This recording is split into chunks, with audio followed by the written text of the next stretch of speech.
इस मंच पे उपस्थित यहाँ के कमेटी के अध्यक्ष फूलचंद लांगड़ी जी, शैलेंद्र जी वकील साहब और मंच सभी हमारे जनप्रतिनिधि अधिकारी, मेरे सामने उपस्थित सभी राजस्थान के कोने कोने से आए देवभक्त साथियों, सबसे पहले मैं पूरी मेला कमेटी को इस बात के लिए धन्यवाद देता हूं कि इतना सुंदर और शानदार आयोजन आप सब लोगों ने मिलकर के किया।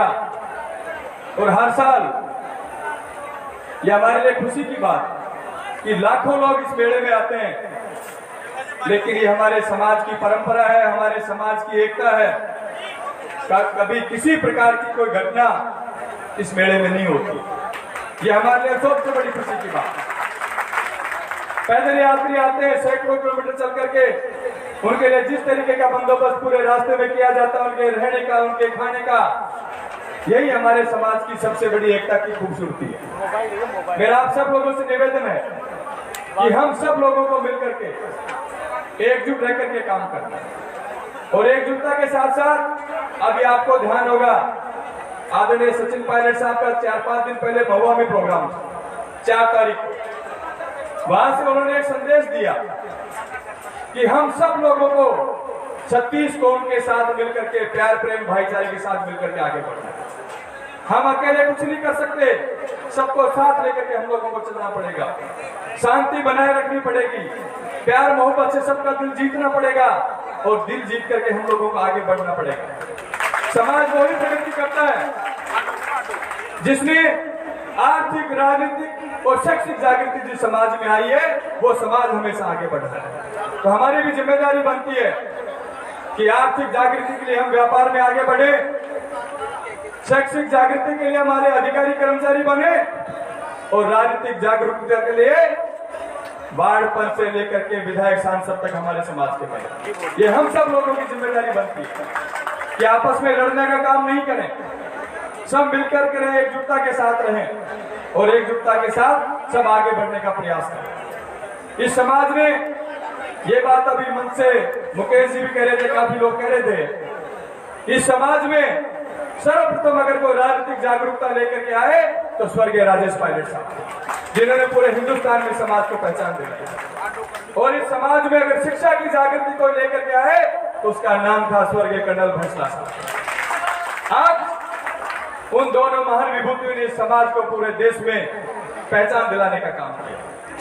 हमारे 73 वीर शहीदों की बदौलत आज जिस जगह पे हम जाते हैं, मुझे खुशी है इस बात की, जब पहले सचिवालय में कहीं जाते थे तो नेम प्लेट नहीं मिलती थी गुजर के नाम की, लेकिन आज हर बैच में हमारे RS ऑफिसर भी बन रहे हैं, RPS भी बन रहे हैं, कोर्ट सेवा में भी जा रहे हैं, रीट में भी 1000-1000, 1500 लोग हमारे एक साथ चयनित हो रहे हैं। तो वो देन अगर किसी व्यक्ति की है तो हमारे 73 वीर शहीदों की, कि उनकी बदौलत हम लोगों को 5% आरक्षण मिला और उनकी बदौलत आज हमारा समाज प्रगति के पथ पे आगे बढ़ रहा है। लेकिन मुझे इस बात का दुख है कि एक राजनीतिक जागरूकता हमारे समाज में आई, राजेश पायलट साहब की विरासत को सचिन पायलट साहब ने संभाला।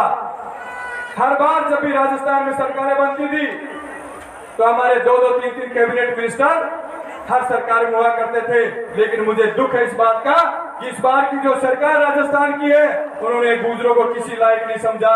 एक मंत्री पद दिया और वो भी ना बराबर दिया, राज्य मंत्री, जिनके हाथ में कुछ नहीं है हमारे समाज के बहुत सम्मानित व्यक्ति है बेगम साहब।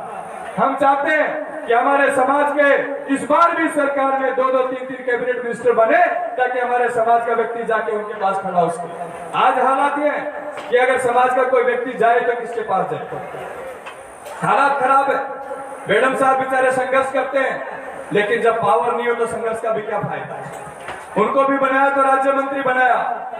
तो मेरा निवेदन आप सब लोगों से, ये इस बात की जागृति आप लोगों को लाने पड़ेगी। पिछली बार जब हमारे साथ अन्याय हुआ तो समाज ने मुंह तोड़ जवाब देने का काम किया, तो इस बार भी जो पार्टी हमारे साथ अन्याय करे उसको मुंह तोड़ जवाब देने का काम आप लोगों को करना है।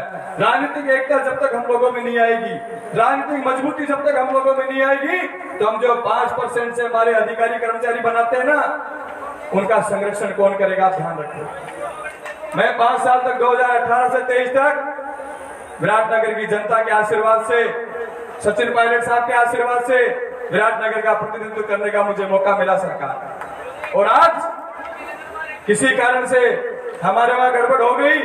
आज हालात ये है कि जिन अधिकारी कर्मचारियों को मैं लेकर के गया था, आज उनको चुन चुन करके विराटनगर से बाहर फेंकने का काम किया जाए। ये हमारी राजनीतिक कमजोरी के कारण हुआ कि उन अधिकारी कर्मचारियों का संरक्षण कौन करेगा? उनका संरक्षण करेंगे राजनीतिक पदों पे बैठे हुए लोग। विधायक सांसद जो मजबूती से सरकार में उनकी बात रखे, वो उनका संरक्षण करते हैं। तो मेरा निवेदन है आप सब लोगों से कि इस जागृति को बनाए और वर्तमान सरकार से इस बात की मांग हर स्टेज पे करें कि हमारे समाज के 2-2, 3-3 कैबिनेट मिनिस्टर इस सरकार में बनने चाहिए। जब हम संख्या में इतनी संख्या में हम सरकार बना भी सकते हैं और हम सरकार गिरा भी सकते हैं। हमने 2018 में सरकार आप सब लोगों ने बनाई भी है और 23 में पटकने का काम भी मुझे लगता है आप लोगों ने किया। तो ये चेतावनी इनको भी दे दो कि अगर आपने हमारी बात नहीं सुनी तो 28 में आपको भी पटकने का काम यही समाज करने का काम करेगा।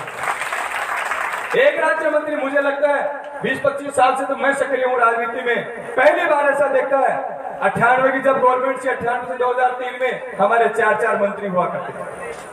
फिर हमारी सरकार आई 2008 में, नहीं 2003 में, तो 2003 में भी 2-2, 3-3 मंत्री हमारे हुआ करते थे। फिर आ गई आपकी 8 में भी हमारे जो समाज के डॉक्टर जितेंद्र सिंह जी थे, उनके पास 3-3, 4-4 बड़े कैबिनेट मिनिस्टर मंत्रालय थे जिनमें समाज के लोगों का भला हुआ करता था।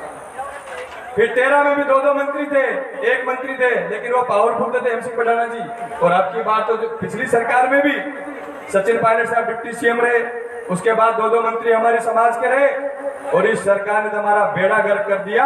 एक बनाया वो भी लास्ट में शपथ दिलाई, हम तो सोच रहे दिलाएंगे कि नहीं दिलाएंगे, लास्ट में दिलाई और पता चला वो भी राज्य मंत्री।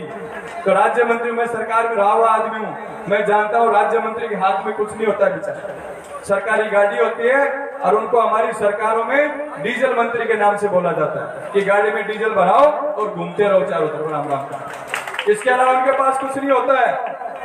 तो मेरा निवेदन है वर्तमान की सरकार से कि डीजल मंत्री हमारे सरकार को नहीं चाहिए, हमें पावरफुल कैबिनेट मिनिस्टर चाहिए जो हमारे समाज का भला कर सके, जो हजारों लोग समाज के उनके पास जाएं और उनके लिए काम करें। इतना ही मेरा आप सब लोगों से निवेदन है कि शैक्षिक जागरूकता को बढ़ाइए। RS ISO की नेम प्लेट हर जगह आप लोगों की लगनी चाहिए ताकि जिस जगह पे आप लोग जाके खड़े हो आपका मान और सम्मान हो। जो राजनीतिक जागरूकता भी आएगी, शैक्षिक जागरूकता, ये राजनीतिक जागरूकता भी लाइए और आर्थिक जागरूकता भी लाइए।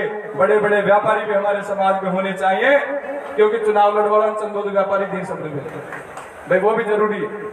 अधिकारियों को संरक्षण के लिए भी जरूरी है, समाज की जागरूकता के लिए भी जरूरी है। यही मेरा आप सब लोगों से निवेदन है। पुनः मेला कमेटी को मेरी ओर से बहुत बहुत धन्यवाद। राम राम साहब।